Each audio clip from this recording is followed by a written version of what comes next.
Bismillahirrahmanirrahim. Assalamualaikum warahmatullahi wabarakatuh. Assalamualaikum warahmatullahi wabarakatuh. Bersama saya Dea Ananda selaku presenter di channel YouTube Ismail Umar Sanji. Yang pertama-tama marilah kita ucapkan puja dan puji syukur kita atas kehadirat Allah Subhanahu wa taala. Di mana dialah Allah yang telah memberikan kita nikmat kesehatan, nikmat kesempatan, juga nikmat iman dan takwa. Sholawat beserta salam tak lupa pula kita kirimkan kepada suri tauladan kita Nabiullah Muhammad Sallallahu Alaihi Wasallam. Baiklah, pada kesempatan kali ini kami akan berbincang-bincang mengenai apa saja tips-tips yang harus dipersiapkan oleh peserta ujian skripsi. Mungkin Ustadz bisa sedikit memberikan bocoran atau gambaran apa saja pertanyaan yang akan diajukan kepada peserta ujian skripsi setelah mereka berhadapan dengan penguji. Terima kasih. Assalamualaikum warahmatullahi wabarakatuh. Alhamdulillah wa syukurillah, salatu wassalamu ala rasulillah wa ala alihi wasallam. Jadi memang ketika mahasiswa pada akhir masa-masa studinya biasanya ada ujian. Nah, ujian paling terakhir itu biasanya ujian skripsi kalau S1 ya. Pada kesempatan kali ini kita akan berbincang-bincang seperti itu dan saya akan memberikan trik-trik apa-apa saja yang biasa ditanyakan oleh penguji ketika mahasiswa itu sedang diuji dengan ujian skripsi ya. Oleh karena itu untuk teman-teman mahasiswa dimanapun Anda berada, silahkan disimak baik-baik, insya Allah berkah. Amin, ya. insya Allah. Dan insya Allah kalau dikuasai minimal 10 soal ini, insya Allah sudah bisa mencapai sarjana S1. Karena saya akan terangkan satu demi satu ya.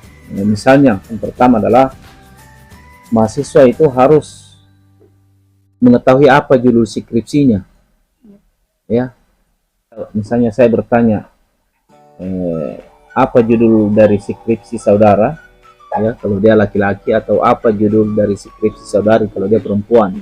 Biasa mahasiswa itu tidak tahu apa judulnya.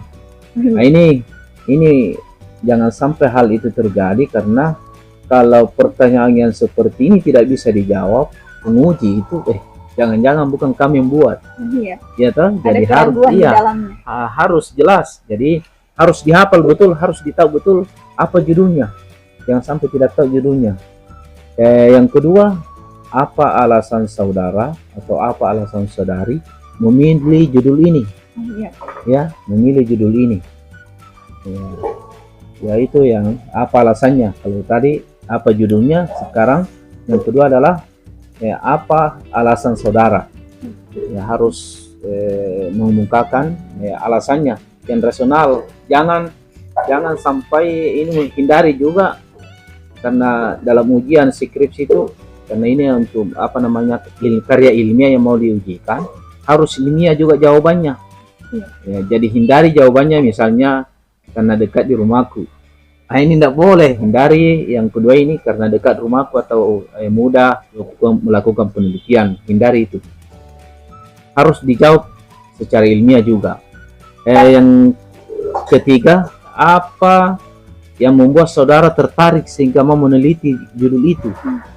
Apa yang membuat saudara atau saudari tertarik sehingga mau meneliti itu? Ya, silakan ungkapkan secara ilmiah apa yang membuat saudara tertarik. Pertanyaan selanjutnya, apa tujuannya? Apa tujuan saudara atau saudari melakukan penelitian? Ya, kalau tujuannya misalnya hanya sekedar menambah wawasan, nah ini bukan levelnya itu, karena mau menambah wawasan ya. Hindari kalimat jawaban seperti itu.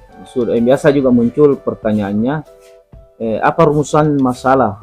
Ya, ini harus dikuasai apa rumusan masalah dari penelitian saudara atau dari penelitian saudari. Kemukakan apa rumusannya. Kalau sudah muncul ini apa rumusan masalahnya, Kemudian kemungkinan besar juga pertanyaan seperti ini, dengan cara apa Anda merumuskan masalah ini? Ya, dengan cara apa Anda merumuskan masalah ini? Tentu jawabannya ya logis juga, yang ilmiah juga. Selanjutnya masalah pendekatan. Misalnya pendekatan apa yang saudara gunakan dalam penelitian ini? Ya, pendekatan. Mahasiswa juga harus hafal itu pendekatan apa. Ya, pendekatan yang diterapkan dalam penelitian saudara. Pendekatan apa itu harus secara ilmiah juga. Kemudian selanjutnya, bagaimana Anda mendapatkan data? Data dari judul itu? Ya, misalnya kan kalau kita meneliti kan tentunya hal yang pertama kita lakukan setelah mendapatkan izin penelitian yang sudah di ACC judul, bagaimana Anda mendapatkan data? Data yang sesuai dengan judul yang kita akan teliti. Jadi bagaimana? Itu yang perlu dipersiapkan. Kemudian selanjutnya, siapa saja yang menjadi respon Anda? Responnya artinya yang bisa memberikan berita atau kabar atau data-data mengenai judul yang kita ambil ya. Nah, itu. Baik. Bagus sekali ya teman-teman, kita telah diberikan tips untuk persiapan ujian skripsinya. Yang membuat saya tertarik dari bincang-bincang kali ini yaitu mengenai tentang rumusan masalahnya. Ya. Nah, di sini pertanyaan saya kan tadi sudah dibahas bahwasanya ketika kita sudah menemukan rumusan masalah, kita semacam mengorek lagi kembali, penguji mengorek lagi kembali mengapa bisa mengambil rumusan masalah itu. Nah, apakah dalam rumusan masalah itu seorang penguji memiliki beberapa poin pertanyaan, misalnya dia memberikan batasan pertanyaan dari rumusan masalah tersebut. Biasanya kalau penguji sudah mendapatkan apa yang diinginkan atau apa yang ingin diketahui dari mahasiswa atau dari peserta ujian, kan intinya begini, penguji itu tidak ingin mendapatkan kebenarannya. Jadi penguji itu ingin hanya mencari kesalahan dari mahasiswa itu. Iya, siapa yang kita uji itu kesalahan sebenarnya yang kita cari.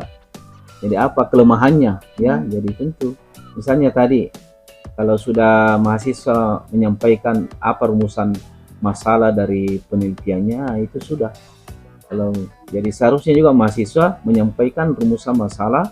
Kalau memang satu saja rumusan masalahnya, itu saja yang disampaikan. Biasanya kan rumusan masalah ini 1 sampai berapa? 3 kan misalnya, atau 2. Ya. Ada lagi ini misalnya contoh-contoh pertanyaan itu ya. Apa hasil dari penelitian saudara? Biasa juga ada yang bertanya seperti itu. Jadi harus dikuasai apa hasilnya. Bukan kesimpulan. Ya, hasilnya. Jadi beda kesimpulan dengan hasil. Nah, selanjutnya apa kesimpulan dari penelitian saudara? Kesimpulannya. Atau bisa juga pertanyaan seperti ini. Dengan cara apa saudara menyelesaikan penelitian ini? Ya, itu bisa digambarkan nanti. Kalau misalnya penelitian yang menggunakan populasi dan sampel, biasanya kuantitatif ya, tentu ini biasanya muncul pertanyaannya, apa perbedaan antara populasi dan sampel? Itu juga harus di mahasiswa ketahui dan pahami. Dan pertama tadi judulnya, setelah judul apa alasannya menetapkan judul, kemudian apa yang membuat Anda tertarik ya, apa yang membuat Anda tertarik, kemudian selanjutnya apa tujuannya melakukan penelitian itu. Kemudian biasa juga ada muncul ini, apa perbedaan dari penelitian, kalau ada kesamaan dari penelitian sebelumnya, apa perbedaan penelitian saudara dengan penelitian telah dilakukan oleh orang. Ya itu ya, apa perbedaannya? Kalau sama ya tidak boleh. Harus diganti total harus, ya? Harus. Jadi harus ada perbedaannya, karena kenapa ada tinjauan pustaka misalnya, karena itu untuk mengetahui dan menjelaskannya dan mengetahui dan menggambarkan kepada calon peneliti itu bahwa benar-benar apa yang kita teliti ini itu belum ada yang teliti. Jadi kalau belum ada yang teliti itu yang bagus.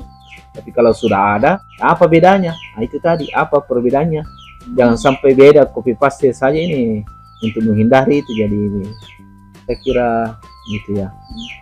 Mungkin itulah yang sempat saya paparkan dari nanti selanjutnya lah lanjut. Oke, baiklah teman-teman sekalian, sangat bermanfaat ya bagi kita dan seluruh mahasiswa yang ada di Indonesia, terkhususnya di Sulawesi Selatan. Ketika kita akan melakukan ujian skripsi, dan terlebih dahulu kita perhatikan itu judul kita, seperti yang dijelaskan oleh Bapak tadi, bahwasanya jangan sampai kita yang memiliki judul itu sendiri kita tidak tahu. Jadi kata kunci yang diberikan oleh beliau, kita harus terlebih dahulu mengetahui apa judul kita, memahami betul-betul judul yang akan diujikan oleh penguji. Jadi baiklah teman-teman, mungkin sampai di sinilah pertemuan kita. Sampai jumpa di channel berikutnya. Bye. Assalamualaikum warahmatullahi wabarakatuh. Waalaikumsalam warahmatullahi wabarakatuh.